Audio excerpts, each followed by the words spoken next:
नमस्ते, प्रणाम और जय हिंद दोस्तों। मेरा नाम है ओम तिवारी और मैं आपका स्वागत करता हूं हमारे इस नए वीडियो पे, जहां पर हम मैथ्स बेसिक टू एडवांस पढ़ रहे हैं। आज हम पढ़ने जाएंगे मैथ्स का सबसे इम्पोर्टेंट टॉपिक सिंप्लीफिकेशन। अब कॉम्पिटिटिव एग्ज़ाम में इससे रिलेटेड क्वेश्चंस तो आना बंद हो गए हैं, परंतु हम इस टॉपिक को समझे बिना, जिसे हम सिंप्लीफिकेशन या हिंदी में सरलीकरण कहते हैं, इस टॉपिक को समझे बिना कोई भी मैथ्स का क्वेश्चन या न्यूमरल क्वेश्चंस को सॉल्व नहीं कर सकते। तो सिंप्लीफिकेशन को करने से पहले हम वी बोर्ड मास के बारे में जानेंगे। वी बोर्ड मास एक ऐसा फॉर्मूला है जिससे हम कोई भी मैथ्स के क्वेश्चन को आसानी से और सही सॉल्व कर सकते हैं। वी बोर्ड मास जो फॉर्मूला है उसको जब एलाबोरेट किया जाता है, जब उसको विस्तारित रूप में लिखा जाता है, तो यहाँ पर वी का मतलब होता है विनेकुलम बार, या इसे बार ब्रैकेट कहते हैं। ये अन्य बार से डिफरेंट होता है, जिसका मतलब एक तरीके से ब्रैकेट ही होता है। उसके बाद आता है बी ब्रैकेट, जिसे हिंदी में कोष्ठक कहते हैं। ये 3 प्रकार के होते हैं: छोटा कोष्ठक, मध्यम कोष्ठक और बड़ा कोष्ठक। इंग्लिश में स्मॉल ब्रैकेट, कर्ली ब्रैकेट और बिग ब्रैकेट। इसके बाद आता है ओ, जिसका मतलब होता है ऑफ, या हिंदी में इसे का कहते हैं। इसका काम गुणा करने का होता है, पर ये गुणा इस भाग से पहले होगा। इसके बाद आएगा डिवाइड, डी जिसे भाग, एम मल्टीप्लाई या गुणा, ए एडिशन जिसे जोड़ना, और एस सब्सट्रैक्शन जिसे घटाना कहते हैं।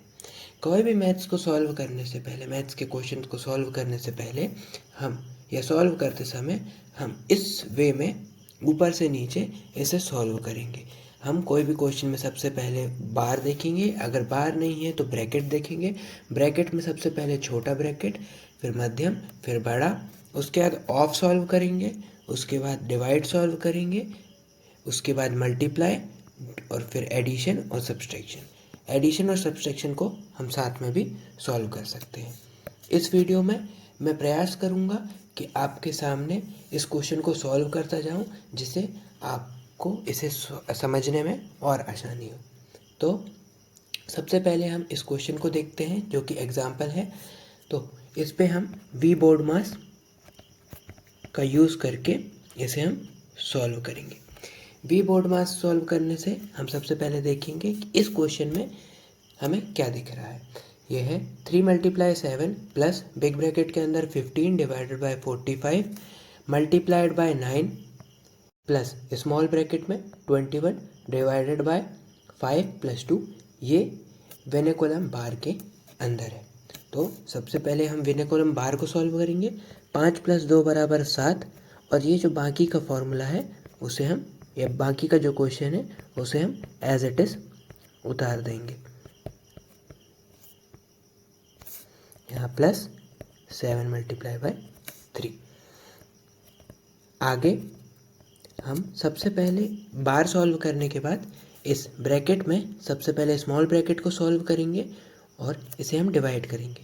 तो 21 को 7 से भाग करने पर हमें 3 मिलेगा, प्लस 9 मल्टीप्लाई बाय 45, यहाँ डिवाइड 15, और ये बिग ब्रैकेट। अब हम इस बड़े ब्रैकेट को सबसे पहले सॉल्व करेंगे ब्रैकेट्स पे, और उसमें भी हम ब्रैकेट के अंदर देखेंगे कि इन चारों में क्या है। सबसे पहले उसमें डिवाइड है, तो हम पहले डिवाइड सॉल्व करेंगे। तो हम इसे सॉल्व करने के लिए 3 × 7 प्लस 15 भागित 45, 15/45 गुणा 9 + 3। अगर यहाँ पर डिवाइड नहीं होता है, वैसे तो यहाँ हो जाएगा, पर अगर डिवाइड नहीं होता है तो हम इसे बटे पे लिखकर छोड़ सकते हैं और उसके बाद सॉल्व कर सकते हैं। तो हम इसे सॉल्व करेंगे 3 × 7 प्लस, इसे सॉल्व करने पर 15 × 15, 15 × 3 = 45, 3 × 3, 3 × 3 9। तो ये हो जाएगा बड़े ब्रैकेट के अंदर 3 + 3। तो इसे सॉल्व करने के बाद 3 × 7 प्लस 3 और 3 6। हमने यहाँ पर प्लस को पहले इसलिए सॉल्व किया क्योंकि ये ब्रैकेट के अंदर था। अब सबसे पहले हम इसमें देखेंगे कि यहाँ पर क्या है, पहले मल्टीप्लाई है और एडिशन है। तो हम इस फॉर्मूले के अकॉर्डिंग सबसे पहले मल्टीप्लाई सॉल्व करेंगे।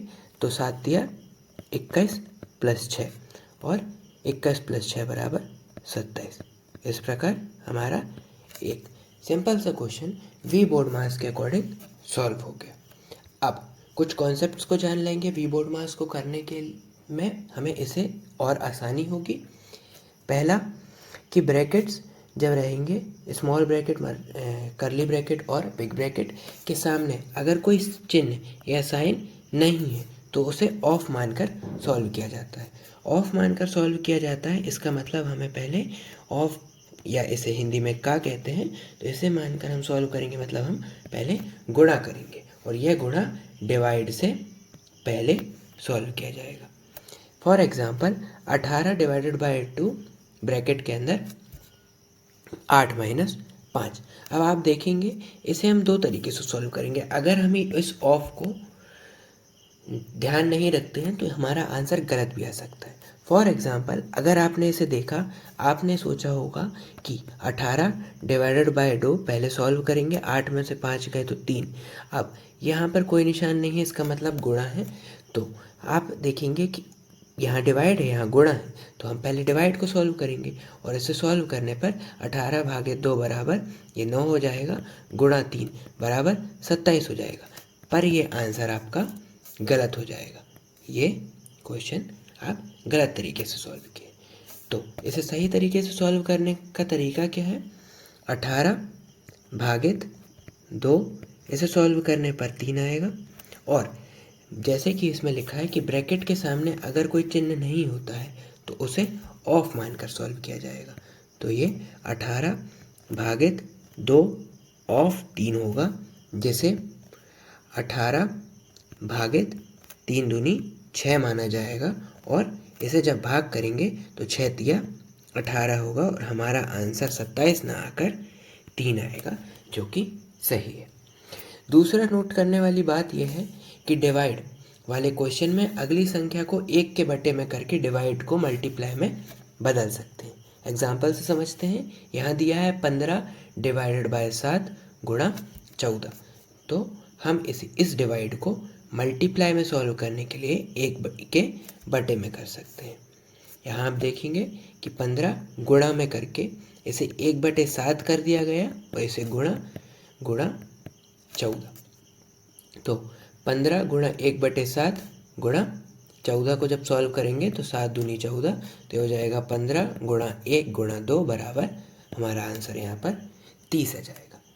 तीसरा कॉन्सेप्ट या तीसरा नोट करने वाली बात यह है कि इन रेगुलर डिवीजन क्वेश्चंस, जब रेगुलर डिवाइड दिए रहते हैं क्वेश्चंस पे, तो पहला नंबर को एज इट इज़ लिख दो और बाकी नंबर को डिवाइड एट वंस में कर दें। इसमें हम दो कॉन्सेप्ट समझेंगे। पहला होगा, दो तरीके समझेंगे कि दो तरीके से क्वेश्चन को कैसे किया जा सकता है। पहला है आम जिंदगी और दूसरा है मेंटोस जिंदगी।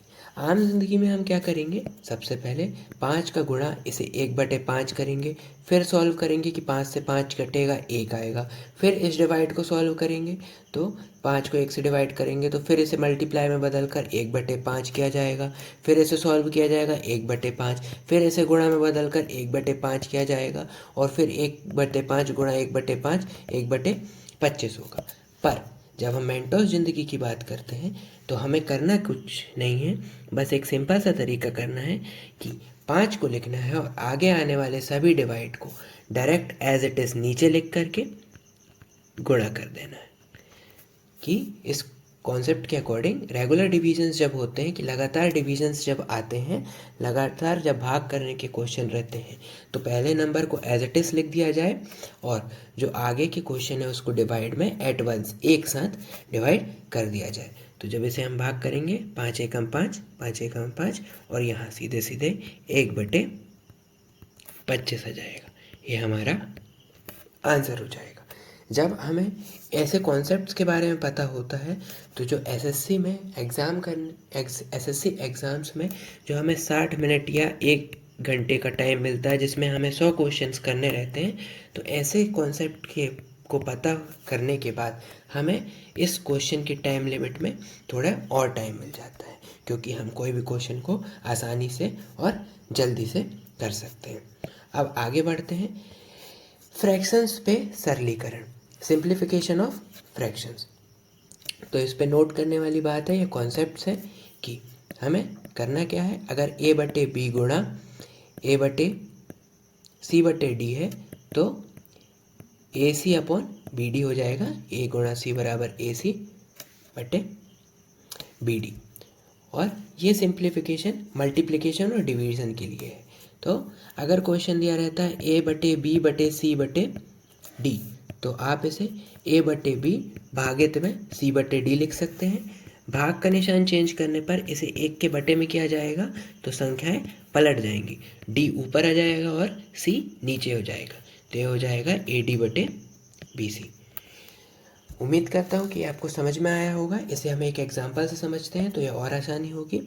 सबसे पहले क्वेश्चन दिया है, एग्जाम्पल दिया है 3 बटे 2 गुणा 11 बटे 5 भागित में 25 बटे 44 गुणा 11 बटे 5 ब्रैकेट के अंदर है डिवाइडेड बाय 13 बटे 15। तो हमें करना कुछ नहीं है। सबसे पहले 3 बटे 2 गुणा 11 बटे 5 एज इट इज़, डिवाइड के अंदर सबसे पहले ब्रैकेट सॉल्व होगा वी बोर्ड मास के अकॉर्डिंग। तो ब्रैकेट सॉल्व करने पे 5 एकम 5, 5 एकम 25, 11 एकम 11, 11 चौके 44, ये हो जाएगा 5 बटे 4 डिवाइडेड में 13 बटे 15। आप देख सकते हैं इसके आगे कंटिन्यूस डिवीज़न है, तो हम फिर से ट्रिक का इस्तेमाल करके 3 बटे 2 गुणा 11 बटे 5 है, इसे डायरेक्ट पलट देते हैं, एक के बटे में कर देते हैं। तो ये हो जाएगा 4 बटे 5 और गुणा करने पे हो जाएगा 15 बटे 13। अब इसे सॉल्व करने पर 5 एकम 5, 5 दिया 15, और कहीं कुछ कट रहा है 2 एकम 2, 2 दूनी 4। तो इसे सॉल्व करने के बाद 3 दूनी 6 दिया 18, 18 का गुणा 11 पे करेंगे तो 11 अट्ठे 88, बचा हाथ से लाई 8, 11 एकम 11 और 8 हो गए हमारे 198 और 13 पे यहाँ 65। ये आपका यहाँ पर आंसर हो जाएगा। अब एडिशन और सब्सट्रैक्शन के लिए एक और ट्रिक है मेरे पास, जिसे आप आसानी से कर सकते हैं।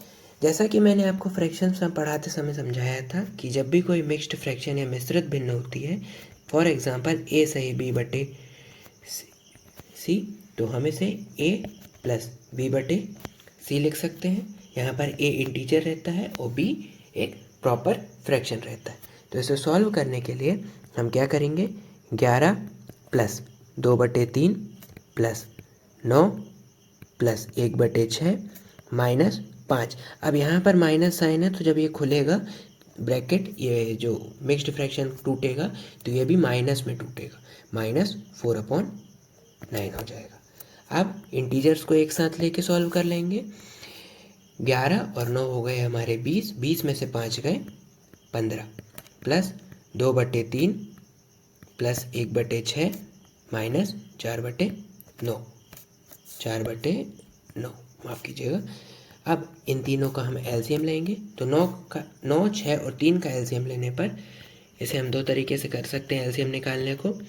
ऐसे भी कर सकते हैं कि 3 का पहाड़ा पड़ेंगे, 3 का 9, 3 दूनी 6, 3 एकम 3, फिर से 3, 3 एकम 3, 2 1 2 1 1 1, 3 दूनी 6 दिया 18। या फिर हम जितने भी संख्याओं में हमें एलसीएम निकालना है तो उसमें सबसे बड़ी संख्या लेंगे और उसका पहाड़ा पढ़ेंगे या उसकी टेबल पढ़ेंगे और ये चेक करेंगे कि ये डिवाइड हो रहा है कि नहीं। 9 डिवाइड हो रहा है, नहीं हो रहा। 9 दूनी 18, 18 को चेक करेंगे, 9 से डिवाइड होगा, 6 से डिवाइड होगा, 6 × 18 और 3 × 18। तो देख सकते हैं कि ये इससे भी डिवाइड हो रहा है। तो जब इसे सॉल्व करेंगे तो हो जाएगा 15 प्लस एलसीएम हमारा 18। अब एलसीएम से इससे इसको डिवाइड करेंगे, 3 × 18 गुणा 2 प्लस 6 दिया 18 गुणा 1 माइनस 9 दूनी 18 गुणा 4। इसे सॉल्व करने पर 15 प्लस 12 प्लस 3 माइनस 8 बटे 18। 12 में से 8 गए हमारे 4, ये हो गया 15 प्लस 4 और 3 7, 7/18, या फिर इसे आप 15 सही 7/18 भी लिख सकते हैं। ये हमारा आंसर हो गया। तो अगर आपको ये ट्रिक पता होती तो आप इसे आसानी से कर सकते हैं। अगर हमें ये ट्रिक पता नहीं होती तो हम इसका पहले गुणा करते, 11 तिया 33 प्लस 2 35/3, फिर यहाँ पर इसे सॉल्व करके फिर लंबी मेथड हो जाती। इसीलिए जब भी आपको मिक्स्ड फ्रैक्शन दिखे और सिंप्लीफिकेशन करना हो तो सबसे पहले इसे तोड़कर हम सॉल्व करके आसानी से आंसर निकाल सकते हैं। अब बात आती है सिंप्लीफिकेशन ऑफ डेसिमल्स की, या दशमलव का सरलीकरण। इसका कॉन्सेप्ट ये है कि हमें कोई भी आंसर जब सिंप्लीफिकेशन करना हो तो उसमें ए डेसिमल या ए पॉइंट BCD गुणा 10 की पावर k में आंसर लिखेंगे जब भी हम सिंप्लीफाई करेंगे डेसिमल को। तो 0.x को x/10 लिखा जा सकता है। दशमलव के बाद जितनी संख्या उतने बटे में 10 होते हैं, और जब ये 10 ऊपर आएगा तो उसकी पावर माइनस में हो जाएगी। यहाँ 10 की पावर 1 है, तो जब ये ऊपर आएगा तो ये 10 की पावर ऋण 1 हो जाएगी या इन्वर्स हो जाएगी। तो ये हो जाएगा x गुणा 10 की पावर ऋण 1। ऐसे ही अगर यहाँ 0.0x है तो x बटे में 100 हो जाएगा। जितनी संख्याएं दशमलव के बाद उतने 0 अपॉन में, और ये 100 बराबर 10 स्क्वायर होता है, तो x गुणा 10 की पावर -2। इसी प्रकार 0.00x x अपॉन 1000 या x मल्टीप्लाई 10 की पावर -3 हो जाएगा। सिमिलरली अगर x पॉइंट में 0 है तो x गुणा 10 की पावर 0 होगी। कोई भी संख्या की पावर अगर 0 होती है तो उसका आंसर 1 होता है। तो यह ऐसा हम इसे लिख सकते हैं। अगर यहाँ पर कोई दहाई में अंक है जैसे कि 40 है तो इसे हम 4 गुणा 10 भी लिख सकते हैं। अगर यहाँ 400 है तो इसे हम 4 गुणा 10 100 या 4 गुणा 10 स्क्वायर भी लिख सकते हैं। अब एक क्वेश्चन से इसे समझेंगे।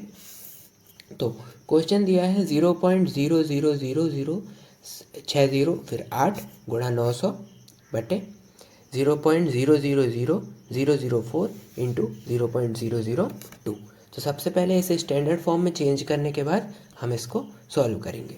जैसा कि आपने देखा था कि 0 पॉइंट जितने 0 रहते हैं उतनी पावर माइनस पे चले जाती है जितनी दशमलव के बाद संख्याएं रहती है। तो इसे सॉल्व करने के लिए हम काउंट करेंगे 1 2 3 4 5 6 और 7। तो ये हो जाएगा 0.008 न लिखकर हम यहाँ पर सिर्फ 8 लिखेंगे गुणा 10 की पावर माइनस में 7, क्योंकि यहाँ पर पॉइंट के बाद में 7 संख्याएं हैं। इसी प्रकार 9 गुणा 10 की पावर 2, जैसे कि हमने यहाँ देखा था 400 को 4 गुणा 10 की पावर 2 लिख के। इसी प्रकार जब हम नीचे देखेंगे तो 4 लिखेंगे गुणा, यहाँ पर 6 संख्याएं हैं तो 10 की पावर माइनस का 6 गुणा 2 गुणा 10 की पावर माइनस का 3। अब जैसा कि मैंने बताया था कि अगर 10⁻³ है तो जब ये ऊपर जाएगा तो 10 की पावर माइनस में हो जाएगी, और अगर ये नेगेटिव में होता तो ऊपर जाने पर 10 की पावर प्लस पे हो जाती है। तो थोड़ा सा काटने के बाद 4 एकम 4 4 दूनी 8, 2 एकम 2 2 एकम 2, तो ये हो जाएगा 9 गुणा 10 की पावर -7 इंटू 10 की पावर 2 इंटू 10 की पावर -6 है तो ऊपर जाने के बाद प्लस का 6 इंटू 10 की पावर प्लस का 3, ऐसे 10 की पावर डायरेक्ट 3 भी लिख सकते हैं। अब यहाँ देखेंगे कि 10 की पावर माइनस, इनका जब सबका जब बेस सेम होता है तो 9 गुणा 10 और पावर्स को एज इट इज लिख देते हैं ऊपर, -7 + 2 + 6 + 3। इसे सॉल्व करने के बाद 6 3 9 2 11, 11 में से 7 जाएंगे तो 4, तो 10 की पावर 4 मल्टीप्लाई बाय 9, या इसे हम 9 और 4 10 की पावर 4 यानी 4 0 ऐसे भी लिख सकते हैं। जैसा भी आपको एग्जाम्पल या जैसा भी आपका क्वेश्चन के ऑप्शंस रहेंगे उसके अकॉर्डिंग आप इसे कर सकते हैं। आज के लिए बस इतना ही। सिंप्लीफिकेशन का टॉपिक यहाँ पर ख़त्म होता है। जैसे ही हमारा नंबर सिस्टम का चैप्टर पूरी तरीके से कंप्लीट होगा, हम एक सीरीज़ लाएंगे जिस पे हम 100 या 150 क्वेश्चन करेंगे पूरे नंबर सिस्टम के, जिससे आपकी उसमें प्रैक्टिस हो जाएगी। और अगर आपको ये वीडियो पसंद आई है तो आप इसकी पूरी प्लेलिस्ट अपने दोस्तों के साथ शेयर करें, अपने कलीग्स के साथ शेयर करें, और लाइक शेयर और कमेंट करें हमारे यूट्यूब चैनल पे। इसका नाम ओम तिवारी स्नैपशॉट्स है। जय हिंद।